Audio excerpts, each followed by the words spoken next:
Salut, salut, j'espère que vous allez bien. Bienvenue sur la chaîne Apprendre l'art celtique avec Eve.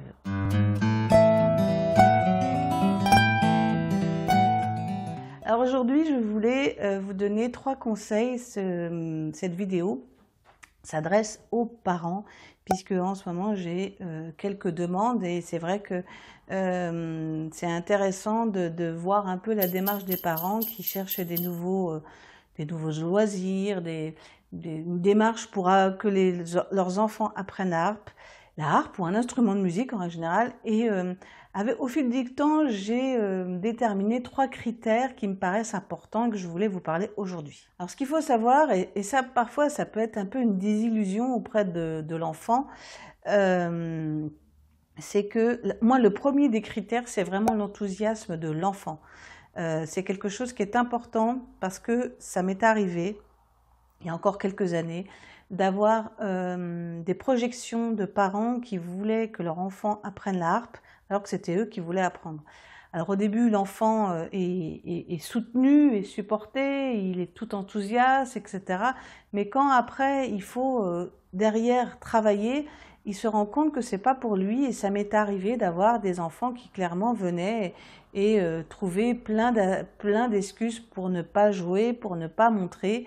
Et ce qu'il faut, voilà, je pense que c'est important. Et moi, c'est quelque chose que dès le début, quand j'ai mon initiation, quand les gens viennent pour l'initiation dont je vous ai parlé précédemment, vraiment j'essaye d'enquêter un peu pour voir la motivation, tout en sachant que je pense que dès le début, il faut être conscient que un enfant n'est pas encore solide dans sa tête pour savoir s'il va absolument vouloir continuer pendant un certain temps, et que c'est aussi normal peut-être qu'au bout de 3 mois ou 6 mois il arrête parce que c'est pas forcément le bon choix pour lui.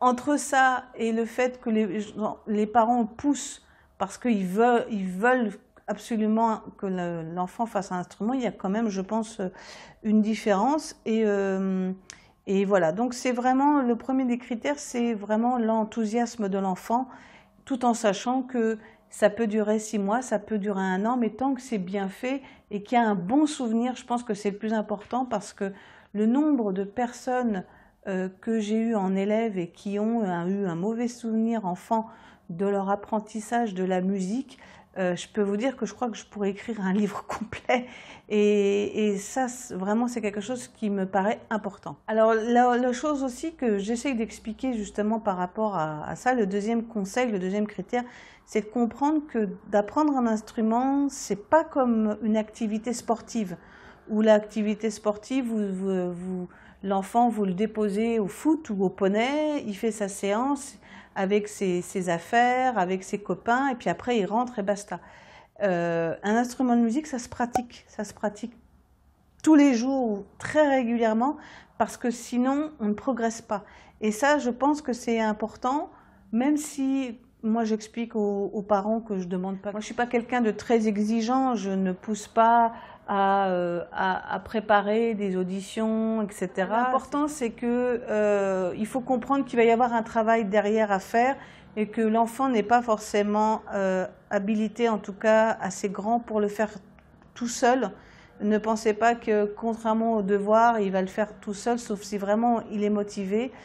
Donc il faut être conscient que vous allez devoir le superviser, l'aider, même si vous ne faites pas, vous n'allez pas jouer à sa place, mais l'important, voilà, c'est vraiment que vous le supervisiez, que vous l'aidiez, parfois même que vous traduisiez certaines choses que je lui ai dit. Peut-être qu'il n'a pas très bien compris, mais vous avez compris, et ça c'est très important. Voilà, donc que l'important dans ce conseil, c'est de comprendre qu'un instrument, ça se travaille, et que vous devez être là pour aider vraiment votre enfant à progresser. Mais ce qui est chouette aussi dans cette étape-là, enfin dans ce conseil, c'est de pouvoir éventuellement créer des petits projets avec l'enfant, et de dire, bah tiens, voilà, si tu commences au mois de septembre, pourquoi ne pas préparer un petit concert à Noël avec 1 ou 2 morceaux simplement, et du coup d'avoir une relation privilégiée.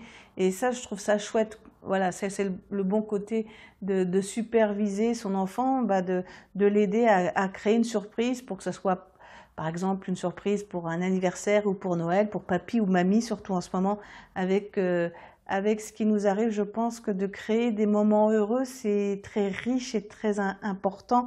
Donc voilà. Et enfin, le dernier critère qui est important pour moi, en tout cas en tant que prof, c'est de bien être conscient que moi, je demande à ce que les enfants prennent un cours par semaine.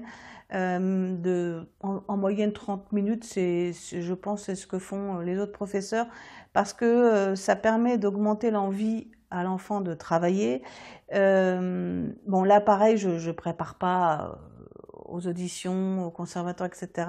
Mais le fait d'avoir quelque chose de régulier, ça permet de dire, bah écoute, tu dois travailler 2-3 fois dans la semaine, de caler tout ça. Et contrairement à un adulte où on peut un peu plus étaler l'apprentissage, je pense que c'est important que je puisse voir l'enfant toutes les semaines ou toutes les semaines et demie, parce que c'est ça qui va faire que ça va être le moteur de son envie. Enthousiasme, être conscient que il va falloir travailler à côté et donc de motiver et d'aider.